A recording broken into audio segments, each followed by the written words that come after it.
Si buscan su módulo, vamos a ver el tema número 2, que está relacionado con lo que es el tema número 3, que es literatura oral y tradición oral. Vamos a ver, como estaba diciéndole a Jocelyn, lo importante que es la literatura de tradición oral y la literatura escrita, porque así podemos conocer entonces las costumbres, la idiosincrasia de un pueblo, y que, como le decía, ya nosotros estamos a punto de perder nuestra identidad en ciertos aspectos porque los jóvenes no tienen ese interés por aprender lo que es la parte de la literatura oral. ¿Ven las diapositivas? Jocelyn y Xavier. Sí, profe. Ajá, listo. Sí. Vamos a ver entonces el tema número 3 de su módulo, literatura oral y de tradición escrita. De literatura oral y de tradición oral. ¿Cuáles son las principales características de la literatura oral? Como su palabra lo dice, pertenece pues a un determinado momento, un determinado pueblo, determinada cultura, se transmite de generación en generación, es de carácter anónimo porque no se sabe quién es el autor en una primera instancia de esos textos, es de carácter oral, como dice el nombre, literatura oral, o sea que se va de boca en boca, se ciñe a temas, motivos y técnicas que provienen y mantienen la tradición de un pueblo. Puede cambiar también de un pueblo al otro, dependiendo quién lo cuente, y es muy importante que desarrolla la memorización. ¿Por qué? Porque si usted va a contar un cuento, entonces usted debe saber cómo contarlo. Por eso les decía al principio que esa parte de la literatura, lo que es la literatura oral, está a punto de desaparecer porque a los chicos no les gusta contar cuentos, no les gusta cantar tamborera, no les gusta lo que es la parte típica. Estamos hablando de lo típico tradicional, no del típico de Sammy Sandra, de Ulpiano y demás, sino lo que es lo típico, lo autóctono de un lugar. Vamos a ver entonces primero qué es literatura.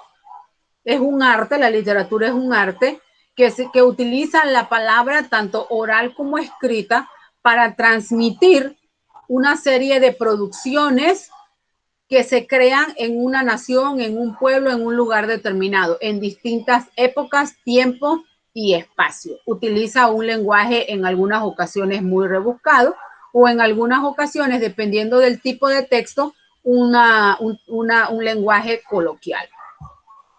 Dentro de las manifestaciones de la literatura de tradición oral aparece el mito. El mito tiene sus orígenes en Grecia, en Roma, en aquellos pueblos que buscaban la manera de explicar ciertos fenómenos de la naturaleza o ciertas circunstancias que rodeaban al mundo, y ellos lo trataban de explicar a través de situaciones, a través de dioses, semidioses, todo lo trataban y lo enfocaban en esa dirección. Entonces de ahí se dice que es un conjunto de creencias o de imágenes idealizadas que giraban alrededor de un personaje. Si usted recordará, en los griegos y los latinos, ellos eran politeístas, o sea que creían en muchos dioses. Tenían el dios del trueno, el dios del tiempo, el máximo dios para ellos, que aquí se lo puse, que era Zeus. Acá aparece Medusa, que era una mujer que por un castigo tenía en su cabeza cualquier cantidad de serpientes. O sea, era la representación de sus creencias en esa época. Eso era un mito, que trataban de explicar cualquier acontecimiento a través de un mito. Dice que los mitos son narraciones hechas que están relacionadas con el orden sagrado, o sea, por eso están encaminados a lo que son dioses y semidioses. Transcurren en un tiempo impreciso, o sea que en ese tiempo, en cualquier momento, en lo que ocurriera, ellos buscaban una explicación y lo plasmaban a través de un mito. Aquí dice que buscan respuestas a las situaciones que se vivían a diario, a los fenómenos atmosféricos, a los temblores, a cualquier tipo de fenómeno. Ellos le buscaban una explicación a través de el mito. Vamos a ver entonces qué son las leyendas. También forman parte de la literatura, forman parte de la tradición oral y es una narración literaria donde abundan elementos sobrenaturales, maravillosos, fantásticos, que muchas veces tratan también de explicar ciertas situaciones que se presenten. ¿Cuáles son las características de las leyendas? Es de tradición oral, después entonces iniciaron como tradición oral, hasta que alguien las recopile y las tenga en un libro o las publique. Narran sucesos desconocidos e inexplicables de tiempos pasados. Los lugares cambian dependiendo dónde se desarrolle o dónde vaya a surgir la leyenda y también se transmite de generación en generación. Surgen como una necesidad colectiva. El cuento también forma parte de la literatura oral, también surge, todas surgen como literatura oral. Este narra sucesos en un orden cronológico también, breve, la extensión de los cuentos son breves, donde presentan, cuentan, narran, describen hechos reales o imaginarios. Hay pocos personajes que son los que van a desarrollar la acción. Otro elemento de la literatura oral, los juegos y rondas. Estos son aquellos tipos de juegos que se hacen de manera colectiva entre niños y se transmiten de generación en generación. Si ustedes ven, esta parte de los juegos y rondas ya está a punto de desaparecer porque ni siquiera antes se usaban en la escuela para trabajar con los niños de prekinder y kinder. Actualmente es difícil encontrar una maestra que practique juegos y rondas con los muchachos. Es más, ustedes mismos no saben ya lo que es un juego y ronda. ¿Por qué? Porque no se practican. Las adivinanzas también forman parte de la literatura. Es un tipo de acertijo con enunciados, generalmente en forma de rima, que se utiliza para divertir, también se puede utilizar para desarrollar la memoria, también se puede se puede utilizar para la interacción entre grupos. Aquí les aparece una serie de adivinanzas que nos van a servir a nosotros para desarrollar la memorización, desarrollar la creatividad, desarrollar el sentido social y de compartimiento y de compartir entre los grupos. El trabalengua es un juego de palabras donde nos ayuda a ejercitar la dicción. Para muchos es un verdadero problema decir un trabalengua o leer el trabalengua. Facilita lo que es la pronunciación y la rapidez para hablar. ¿Alguno de los que está presente quiere leerme el trabalengua que está ahí? Jocelyn, Xavier, ¿alguno de los dos quiere leer ese trabalengua?